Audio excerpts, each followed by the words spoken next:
O Papa Francisco morreu. Uma notícia que impacta milhões de cristãos no mundo.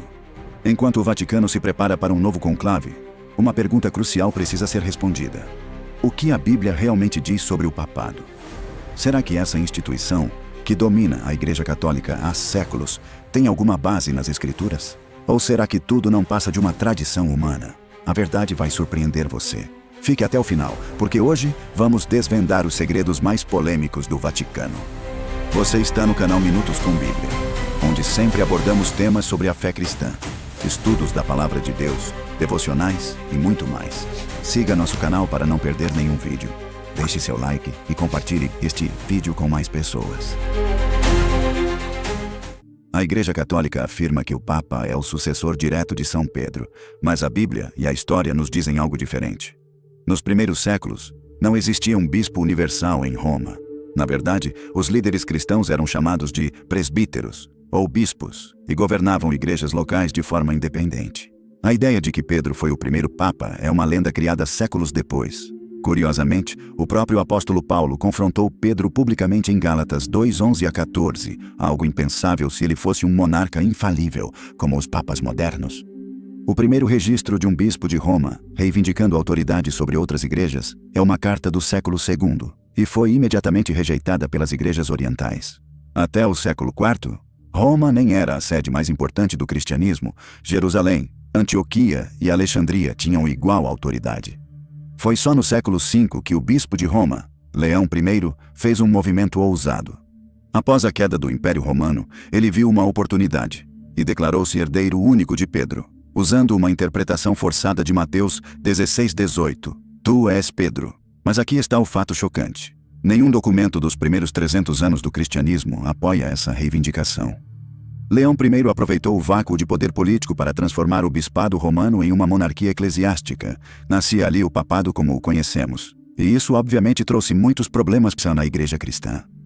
Na Idade Média, a história do papado fica ainda mais sombria. No século IX, o Papa Estevão VI ordenou a exumação de seu antecessor e colocou seu cadáver em um tribunal e o condenou póstumamente, fato que ficou conhecido como o julgamento do cadáver. No século XI, famílias nobres romanas praticavam simonia e compravam o cargo papal em leilões. O Papa Bento IX chegou a vender o trono para seu padrinho. E no Renascimento, os Borgia transformaram o Vaticano em um antro de assassinatos e nepotismo. O Papa Alexandre VI teve filhos com suas amantes e envenenava cardeais rivais. Na Era Moderna, após a Revolução Francesa, em 1789, e a queda dos Estados Papais em 1870, quando a Igreja perdeu seu poder temporal, o papado precisou se reinventar como autoridade espiritual global. Pio IX proclamou o dogma da infalibilidade papal em 1870 no Concílio Vaticano I, consolidando o poder da Igreja Católica centralizado em Roma. Perdeu os Estados Papais para a Itália unificada, tornando-se prisioneiro do Vaticano.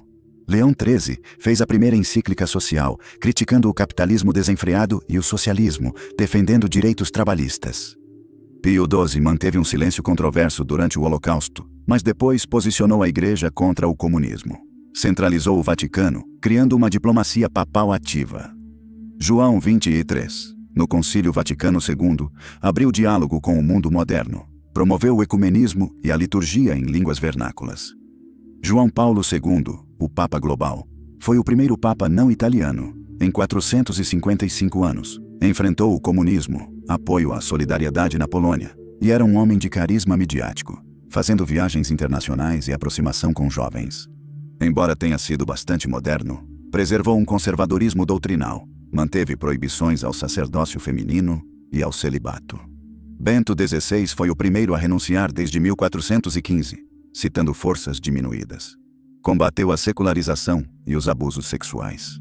E o último Papa até esta publicação foi o Papa Francisco. Ele promoveu a sinodalidade, mais voz a leigos e bispos locais, e transparência financeira, criando órgãos para combater a corrupção no Vaticano. Mas também teve conflitos com conservadores quando, por exemplo, ampliou a misericórdia, permitindo bênçãos a casais do mesmo sexo em 2023, gerando muitos protestos. Foi acusado de minar tradições por grupos tradicionalistas. O Papa Francisco representou uma tensão entre reforma e tradição. Promoveu inclusão de marginalizados, finanças transparentes e diálogo interreligioso. mas sofreu resistência da cúria e divisões internas sobre moral sexual e gênero.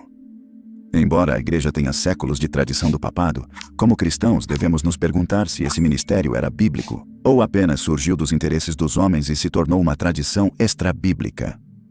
Sabemos que em 1517, Martinho Lutero expôs a corrupção papal ao divulgar as 95 teses. Ele provou que a venda de indulgências, perdão de pecados por dinheiro, não tinha base bíblica.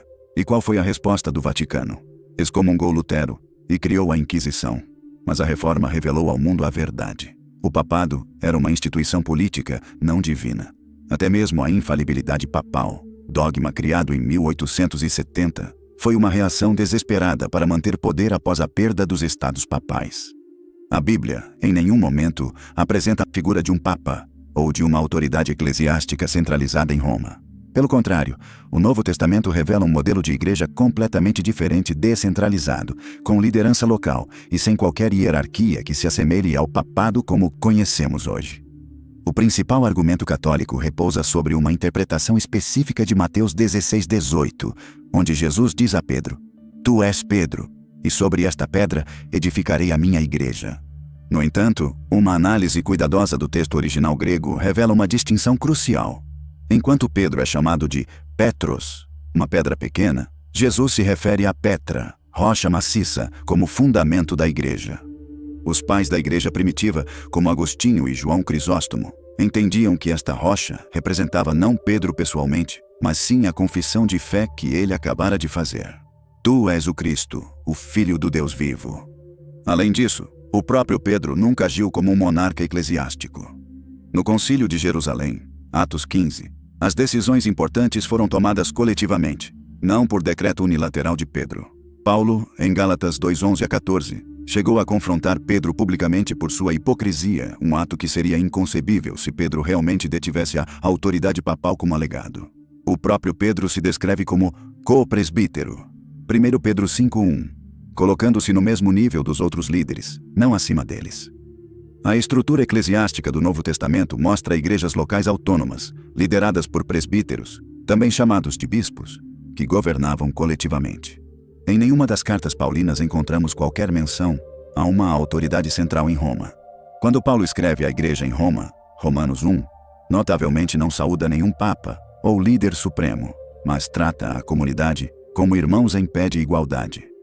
Ao examinarmos cuidadosamente o modelo eclesiástico do Novo Testamento, encontramos uma estrutura radicalmente diferente da hierarquia papal que surgiria séculos depois. A igreja primitiva funcionava através de uma liderança plural e local, sem qualquer centralização de poder em Roma ou em uma única figura autoritária. O livro de Atos e as epístolas paulinas revelam claramente esse padrão. Quando Paulo e Barnabé estabeleciam novas igrejas, designavam presbíteros em cada igreja, Atos 14:23, evidenciando um modelo de governo local. Da mesma forma, em sua emocionante despedida aos líderes de Éfeso, Paulo exorta os presbíteros da igreja, Atos 20:17, chamando-os de bispos, Atos 20:28, mostrando que esses termos eram intercambiáveis e designavam líderes locais, não uma estrutura hierárquica complexa. Notavelmente, quando Paulo escreve sua importante epístola à igreja em Roma, não menciona nenhuma autoridade papal ou bispo supremo. Sua carta é dirigida genericamente a todos os amados de Deus que estais em Roma, Romanos 1:7, sem qualquer saudação especial a um líder eclesiástico local, muito menos a um suposto vigário de Cristo. Essa omissão é particularmente significativa, considerando a importância que a Igreja Católica atribui ao bispo de Roma. O Concílio de Jerusalém, Atos 15, oferece outro exemplo revelador. Quando surgiu uma importante controvérsia doutrinária sobre a circuncisão dos gentios, a decisão não veio de um decreto papal, mas de uma assembleia de apóstolos e presbíteros reunidos em Jerusalém. O texto mostra claramente um processo deliberativo coletivo, culminando na declaração: pareceu bem ao Espírito Santo e a nós. Atos 15:28, demonstrando um modelo de autoridade compartilhada. Um dos argumentos mais contundentes contra as pretensões papais é o completo silêncio dos escritores cristãos primitivos sobre qualquer autoridade universal do bispo de Roma. Os pais da igreja dos primeiros séculos desconheciam completamente a doutrina do papado como seria formulada posteriormente. Irineu de Lyon, escrevendo no século II, embora reconhecesse a importância da igreja em Roma, Listava as igrejas apostólicas sem conceder qualquer primado jurídico a Roma. Em sua obra, Contra as Heresias, ele apresenta a sucessão episcopal de várias igrejas como igualmente válidas para preservar a tradição apostólica. Cipriano de Cartago, no século III, foi ainda mais explícito em sua defesa da igualdade episcopal. Em sua famosa frase, o episcopado é um, do qual cada bispo participa integralmente, ele rejeitava claramente qualquer noção de supremacia romana. Para Cipriano, a unidade da igreja era mantida pela concordância entre bispos iguais, não pela submissão a um bispo universal. O Concílio de Nicéia, 325 d.C., o primeiro concílio ecumênico, embora reconhecesse certas prerrogativas honoríficas para Roma, não estabeleceu qualquer autoridade jurisdicional suprema do bispo romano sobre toda a igreja. Os cânones do concílio tratam os bispos como iguais em autoridade, regulando questões como a jurisdição metropolitana, sem mencionar qualquer primado romano. Quando examinamos honestamente as evidências bíblicas e históricas, fica claro que o papado é uma instituição que evoluiu gradualmente por motivos políticos e organizacionais, não uma ordem divina estabelecida por Cristo. A igreja primitiva funcionou por séculos sem um papa no sentido moderno, e a Bíblia não prevê nem autoriza tal ofício. Esta análise levanta questões profundas. Se o papado não tem fundamentação bíblica, por que tantos cristãos o aceitam como doutrina? Como uma instituição não mencionada nas Escrituras pode adquirir tamanha autoridade? A resposta parece estar mais na história do poder eclesiástico do que na teologia bíblica. Qual sua opinião sobre isso? Você acha que o Papa é realmente um líder infalível? Deixe nos comentários o que você pensa sobre isso. Inscreva-se em nosso canal para não perder nenhum vídeo sobre temas assim.